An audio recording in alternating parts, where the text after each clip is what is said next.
stream today on Spaces, waiting for somebody who really didn't want to talk to me after all. It would have been a theological discussion about the Trinity, but I guess this particular Christian wasn't up to it, and now I have William Breiannis demanding to talk to me, and then in the next tweet he says he hasn't got time for my foolishness. So I wish he'd make up his mind what he wants. Perhaps I have that effect on people. I don't know.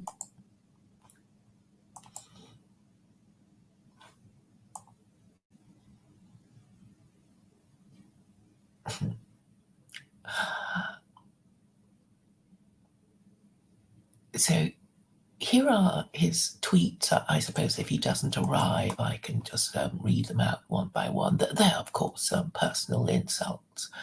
But I think the best thing to do is really just to scroll our exchange from this morning, because was it this morning or last night? But basically, um, he he doesn't really get me, but he keeps trying. And Carol explains what I mean, and I explain what I mean, and I think I'm quite thorough in my explanation. I'm simple. I only use one tweet to one sentence if I can, and he just goes on and on and on. And I suppose I have to believe him when I assume he really doesn't understand, and he just has a problem. And even when Carol explains to him what I mean, he can't get it. He won't get it. So he has some sort of mental blockage, and I have to diagnose his particular problem.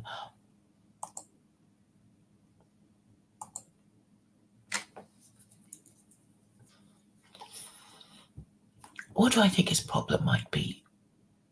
I mean, on the one hand, demanding to speak to me, and on the other hand, saying he hasn't got time for my foolishness. I guess he can't make up his mind, and that is the source of his neurosis. So if I try to explain to you what his problem is with me, well, I mean, obviously he doesn't like secular Quranism. He's a Muslim, and he can't get over the fact that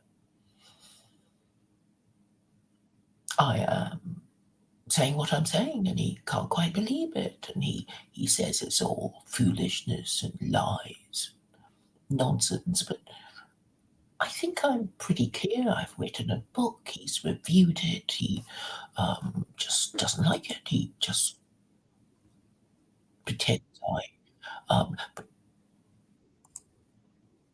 well, I mean, would it even make sense to say he pretends I don't know what I'm talking about? I have been very clear. So this morning, he was basically saying, I mean, it's so confused that um, I can't even summarize it. So it began either last night or very early in the hours of this morning. He wanted me to. What was it? Oh yes, it was about Jefferson. So no, sorry, it was about Washington. Washington, in his farewell speech, said, "Don't have political parties," and this is why I keep going back to it again and again and again, because it's very important that Americans understand that their problems now is entirely due to the party system that they have. And Washington warned against political parties in his farewell speech that is read every year on February on his birthday. So I should just read that speech to you, or that part of the speech about political parties.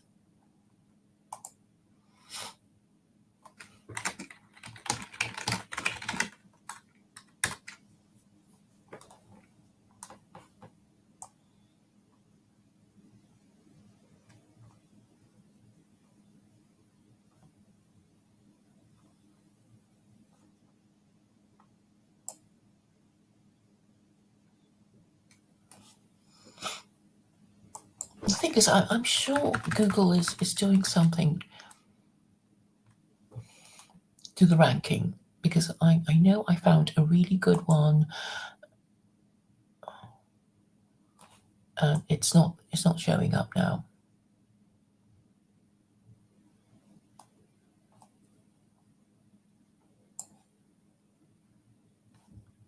Okay, I'll just read the History Channel one.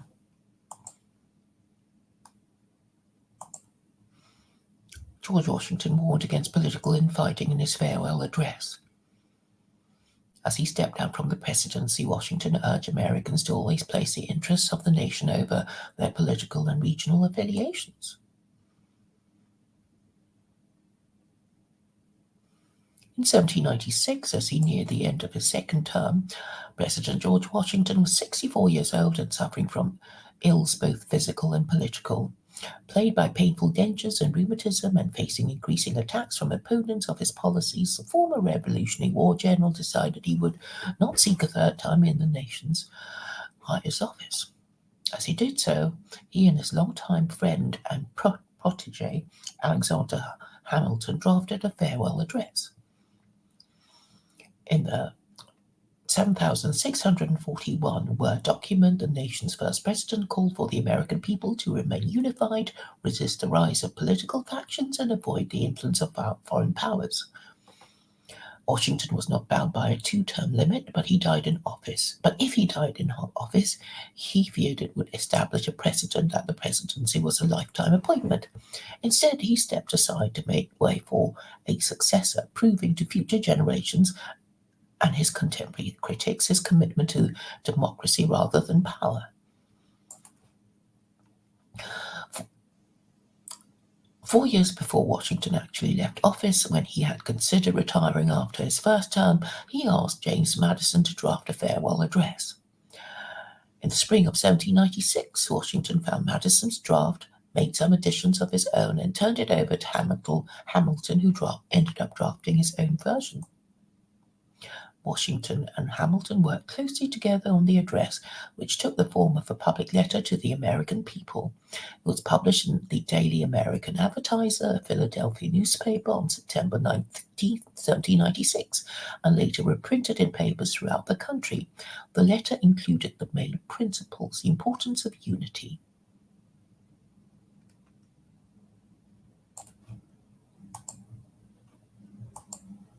After opening with an explanation of his choice not to seek a third term, Washington's farewell address urged Americans not to put their regional and sectional interests above the interests of the nation as a whole. You have in a common cause fought and triumphed together, Washington declared. The independence and liberty you possess are the work of joint councils and joint efforts, of common dangers, sufferings, and successes. Regions such as the North, South, East, and West should see their common interests rather than their differences. He continued, your union ought to be considered as a main prop of your liberty, and the love of the one ought to endear you to the preservation of the other. 2. The worst enemy of government, loyal to party over nation. According to Washington, one of the chief dangers of letting regional loyalties dominate loyalty to the nation as a whole was that it would lead to factionalism or the development of competing political parties.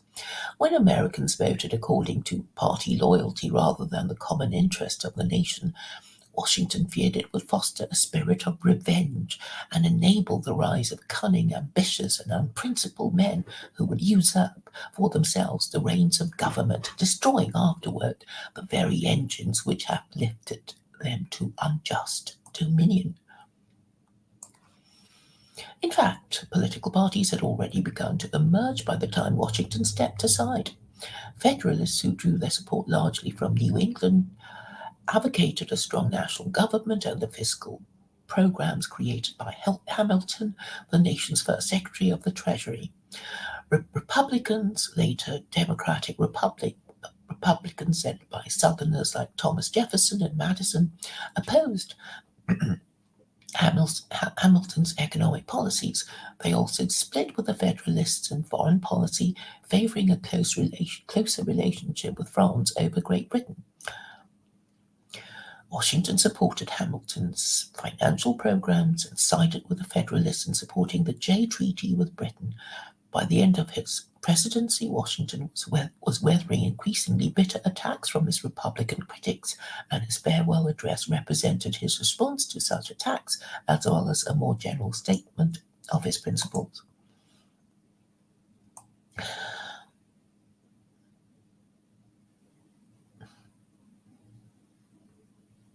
Danger of foreign entanglements.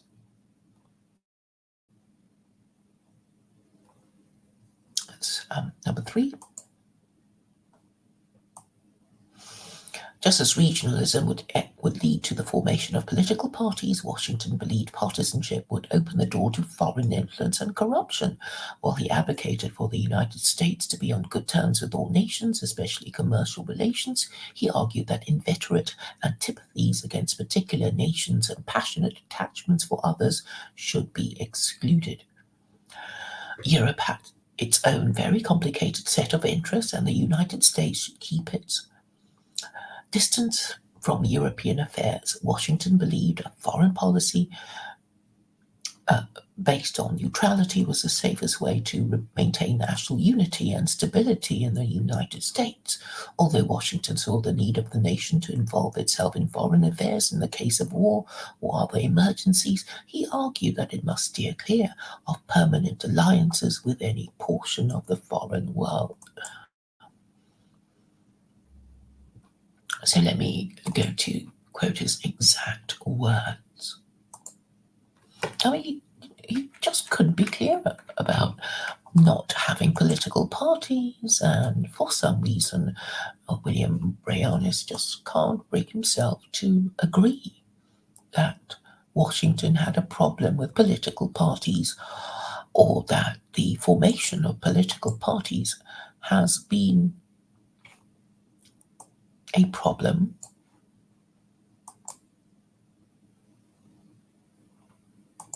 and has led to the present problems of an America divided.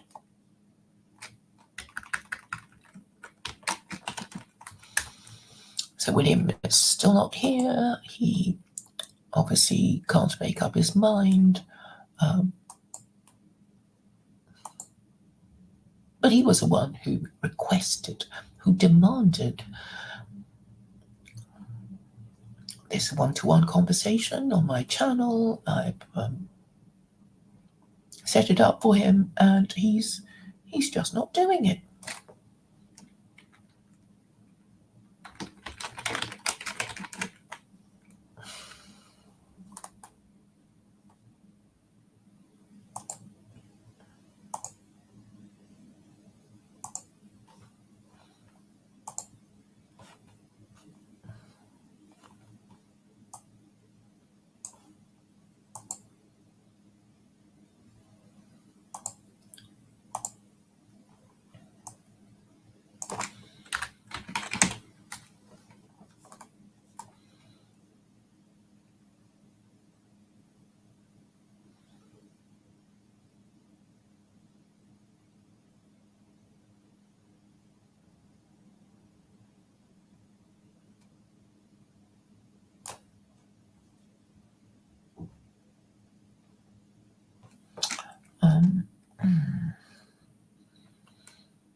I'm just Googling party.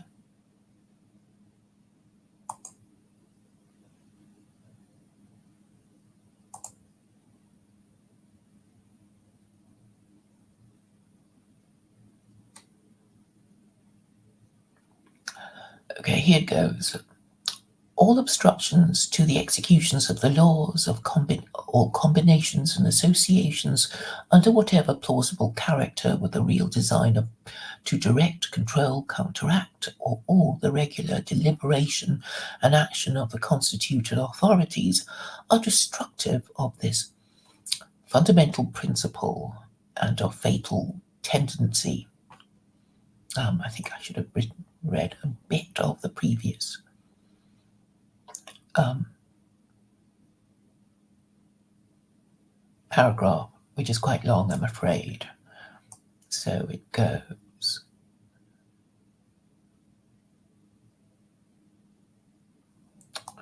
Oh, it's quite long.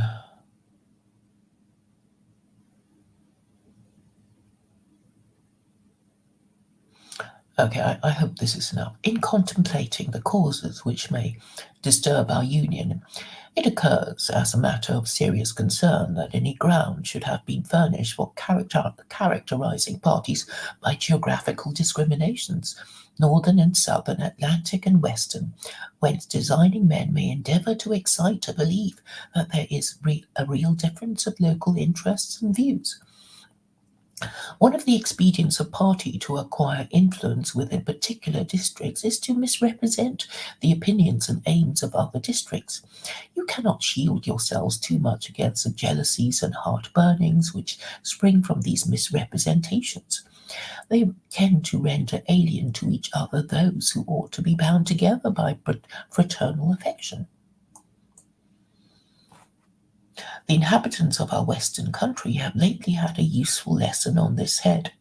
They have seen in the negotiation by the executive and in the unanimous ratification by the Senate of the treaty with Spain, and in the universal satisfaction at that event throughout the United States, a decisive proof of how unfounded were the suspicions propagated among them of a policy in the general government and in the Atlantic states, unfriendly to their interest in regard to the Mississippi. Getting a bit complicated. They have been witnesses to the formation of two treaties, that with Great Britain and that with Spain, which secured to them everything they could desire in respect to our foreign relations towards confirming their prosperity. Will it not be their wisdom to lie for the preservation of these advantages on the union by which they were procured? Will they not henceforth be deaf to those advisers, if such there are, who would sever them from their brethren and connect them with aliens? To the efficacy and permanency of your union, a government for the whole is indispensable. No alliances, however strict between the parts, can be an adequate substitute. They must inevitably experience the infractions and interruptions which all alliances in all times have experienced. Sensible of this momentous truth, you have improved upon your first essay by the adoption of a constitution of government better calculated than your former for an intimate union, and for the efficacious management of your common concerns. This government, the offspring of your own choice, uninfluenced and unawed, adopted upon full investigation and mature deliberation, completely free in its principles in the distribution of its powers, uniting security with energy and containing within itself a provision for its own amendment, has a just claim to your confidence and your support.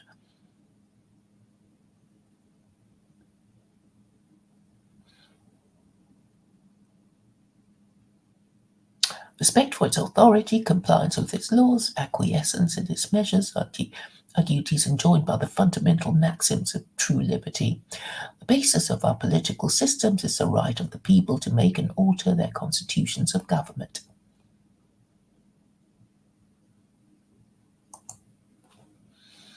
But the constitution which at any time exists or changed by an explicit and authentic act of the whole people is sacredly obligatory upon all. The very idea of the power and the right of the people to establish government presupposes the duty of every individual to obey the established government.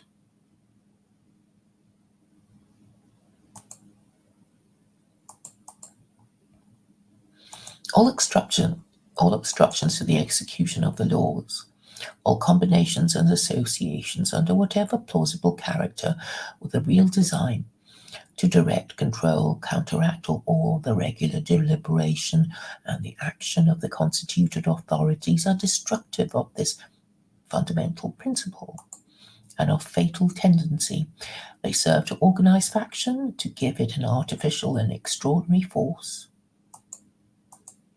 to put in the place of the delegated will of the nation the will of a party, often a small but artful and enterprising minority of the community, and according to the alternate triumphs of different parties to make the public administration the mirror of the ill-conceived and incongruous projects of faction, rather than the organ of consistent and wholesome plans digested by common councils, modified by mutual interests. However, combinations or associations of the above description may now and then answer popular ends.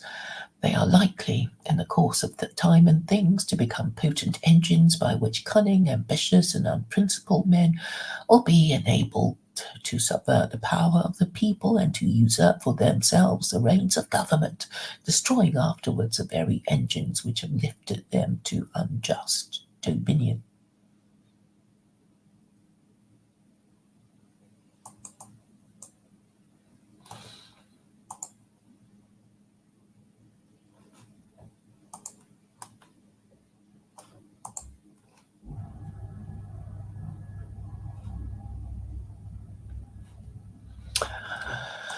So I think I've read it twice, that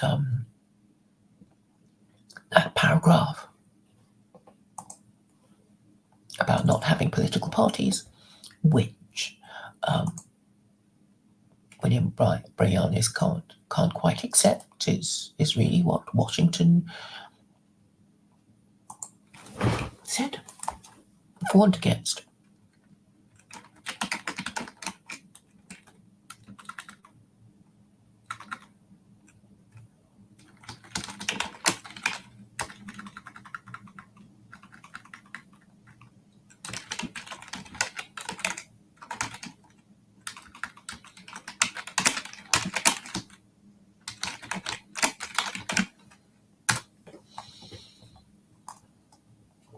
I don't think he'll arrive, but I mean,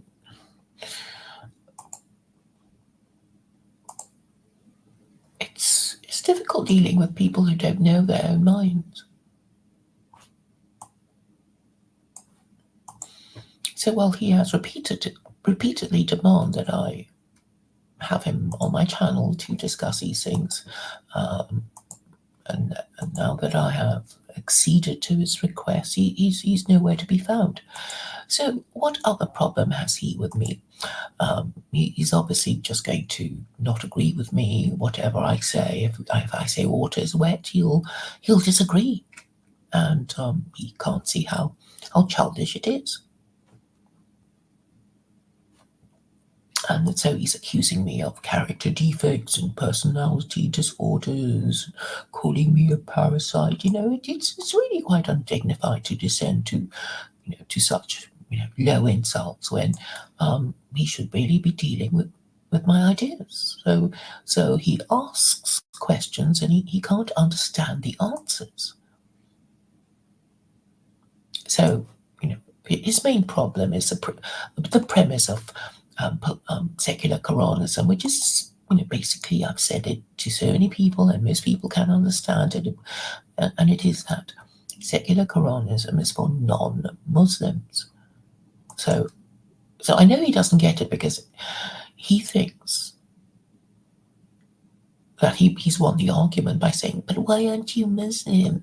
And I said, well, secular Quranism is for non-Muslims. So if I convert to Islam, then I'm negating the premise of secular Quranism, which is that the Creator itself has gone against the entire premise of her legal system, which is that you don't have to be Muslim to support secular Quranism. So he doesn't get that. And what else doesn't he get? He doesn't get chapter 17, verse 104 of the Quran, which says that Jews have the right to live in Israel, because that's what it says in that verse. They will are referred to as the children of Israel. They will be living there with a commingled crowd, which means that it won't be an ethno state, but a state with Jews and Gentiles. So, but he's staunchly anti-Zionist to an anti-Semitic degree, judging by the way he accuses me of being Zionist, like, it was the worst thing to be. And I said, look, God is Zionist. That verse, chapter 17, 104, is evidence that God is Zionist. So if you want me to read it for you, I shall.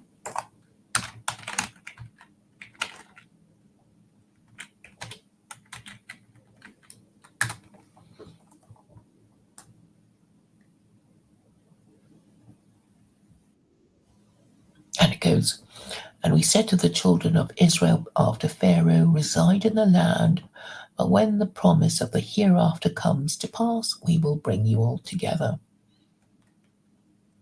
So, there it is. He can't formulate his own interpretation of it.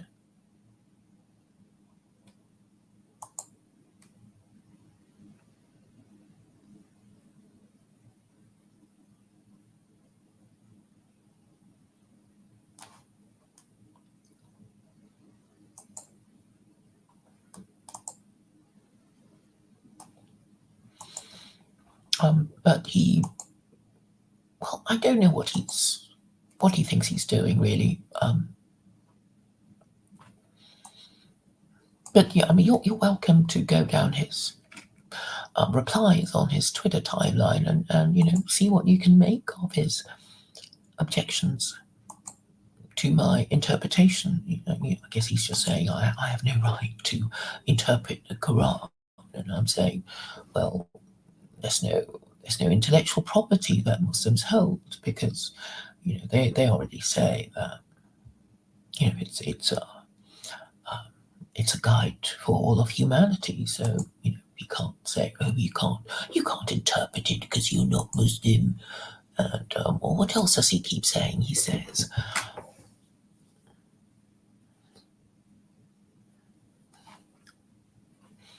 apart from the insults, he obviously doesn't agree that you're not supposed to divide your political religion into sects and divide and rejoice in your own doctrines. This is chapter 6, 159, and this is confirmed by George Washington, saying you're not supposed to have political parties, and if you do, you're going to have problems.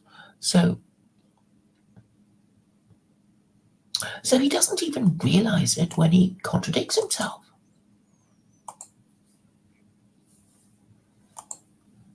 And, it's a shame that I can only talk to, low education, low information people who don't get it, who don't understand what I'm saying, who are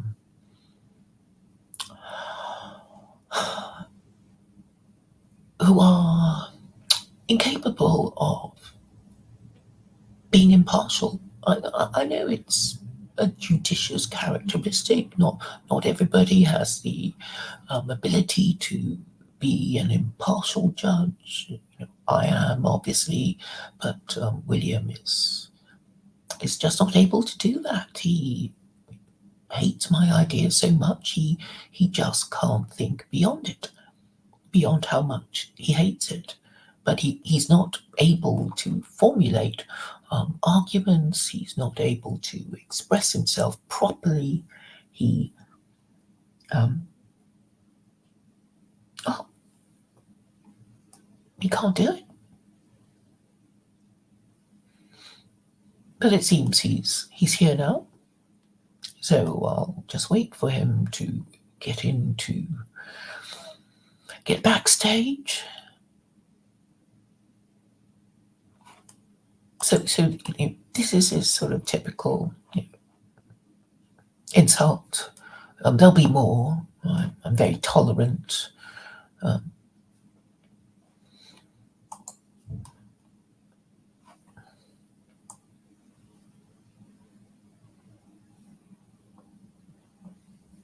so he doesn't get it about the Zionists. He doesn't get it that God is a Zionist. So um,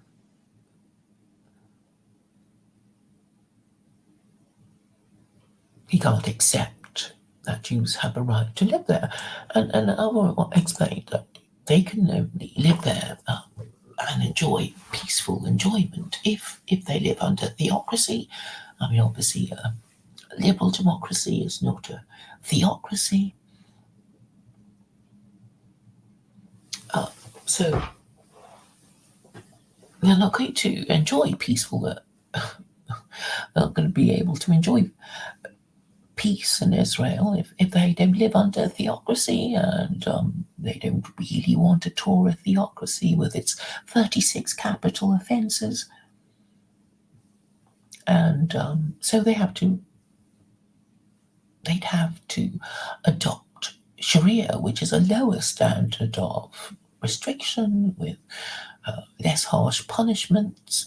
But they'll be complaining that they're not Muslim. So I say, well, you can have secular Quranism with Israeli characteristics.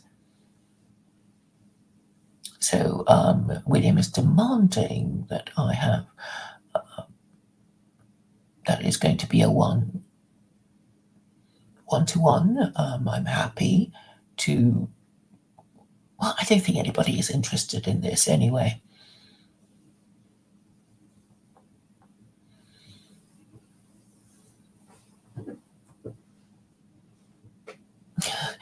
It's funny, he demands all these conditions, right? So I'm talking about him behind his back, apparently, just by, starting this video about him, and then he pretends, that he didn't want to join me when he was the one going on about it, and now he says, okay, so now he's going to pretend he's too busy when actually about half an hour ago he was demanding to talk to me. So I guess he's not going to do it. Oh yeah. So he doesn't want me to add anyone in case he feels ganged up on. I don't think anybody's interested. Now he's calling me childish for making a video, and then he's not demanding anything. Having made his conditions clear, he mustn't invite anybody. I'm not going to invite anybody. Okay, you keep saying one to one, one to one. All right.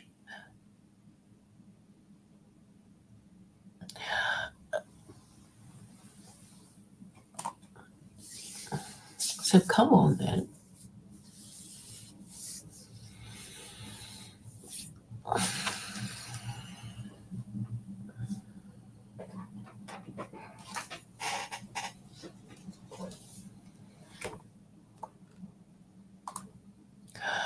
No, he says, you already invited others and made the link public. You want me to delete it? I can delete it. Nobody's interested. You just think people care. They're not going to join you.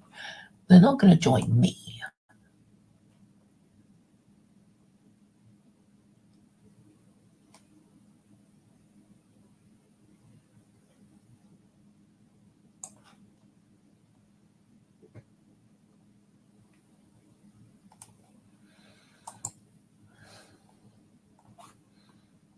And even if they tried to join, I wouldn't have to let them in. So it wouldn't be conclusive anyway. So William can invite, any number of his friends. I don't mind.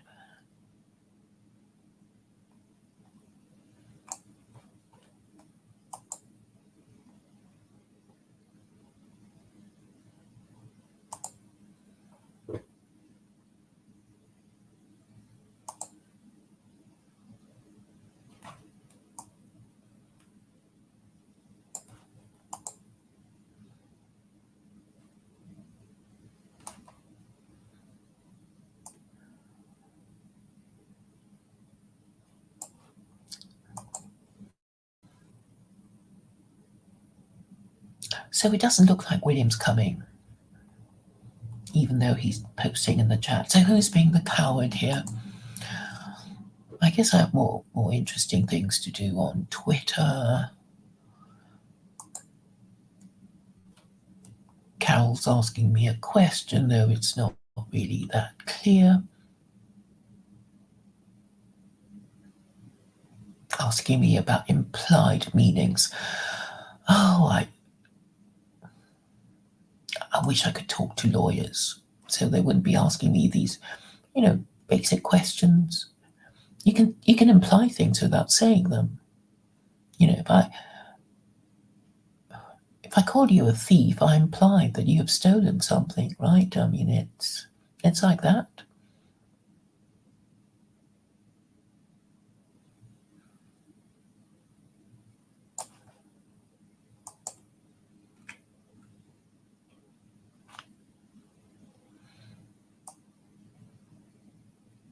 You see, even if William joined, he wouldn't be able to make the point clear.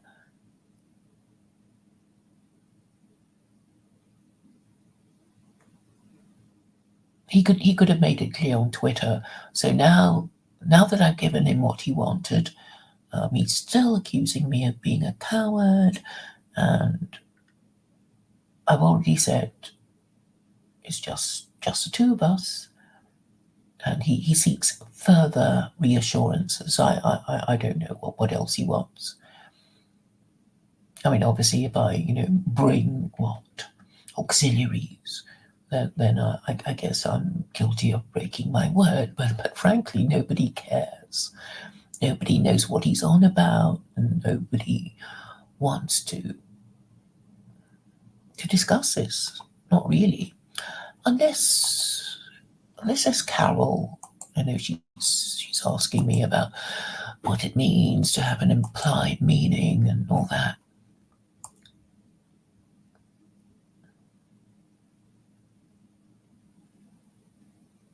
And now she's talking to William.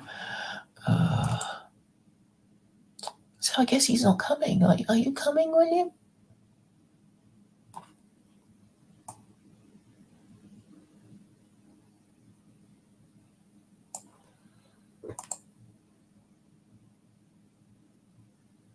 You too busy to come? You not coming? Make up your mind.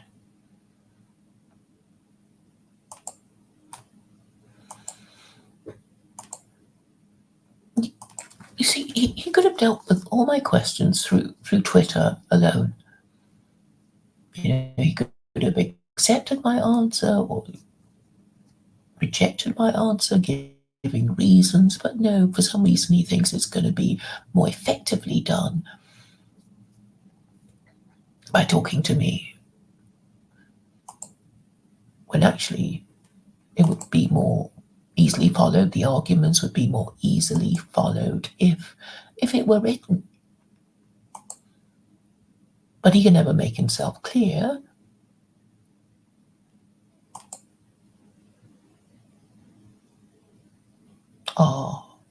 Oh, he's not joining after all.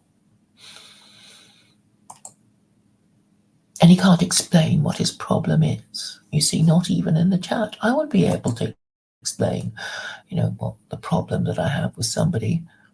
So, I don't know.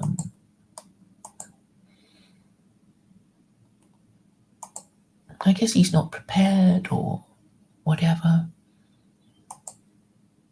All right.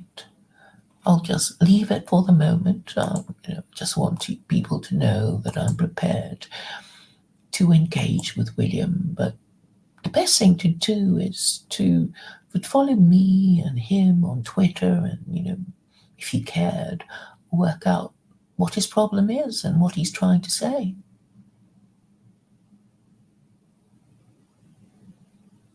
So he's saying he's not going to use this link because he thinks somebody's going to join. And look, William, I could just make a new link and then I could secretly give it to somebody and then secretly get people to join, and then there'll be a whole load of, my supporters to ambush you. But I'm not going to do that, and nobody cares.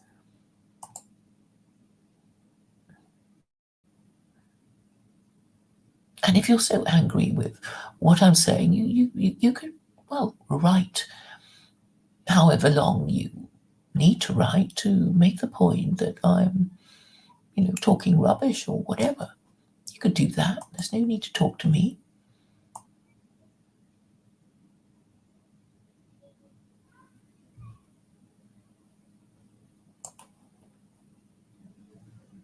So I've deleted the StreamYard link because he's so nervous. So I've done that.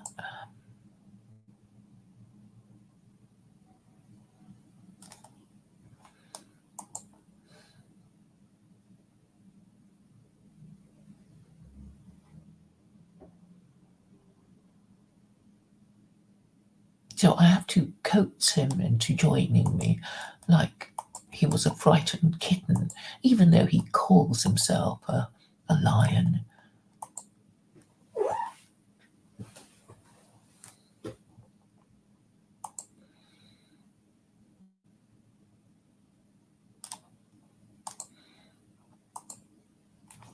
Okay, I'll give the link to other people in case they want to talk about something else, since William is not joining us.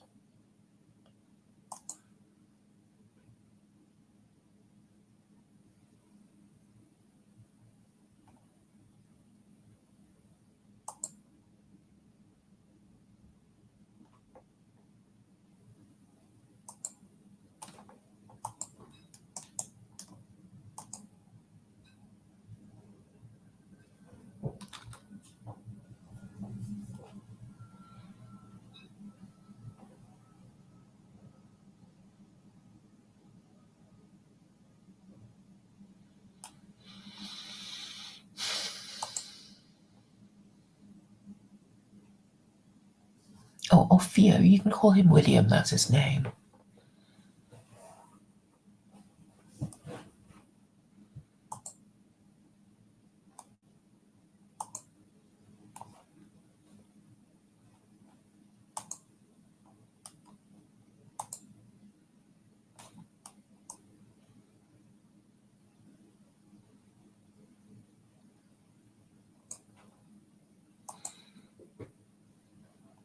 So before I go, I'll just sum up what I think is William's problem with me. He basically can't get over the fact that I'm not Muslim, and I'm claiming that my interpretation is better than all the Muslims around alive.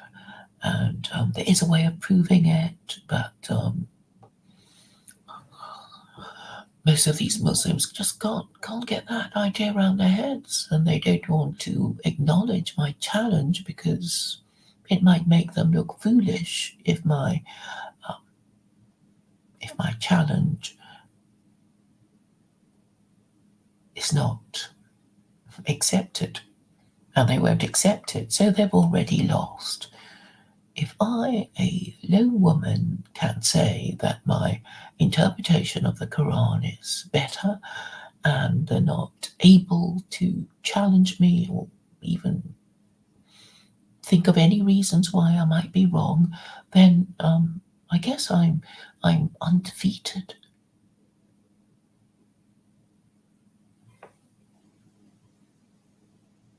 Orfeo says, "Willie, get a point."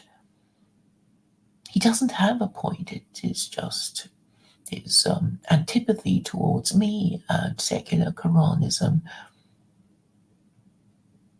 Yes, Orfeo is saying, stop posing and make a point, and he can't do it. William can't make a point. He has extreme difficulty making a point.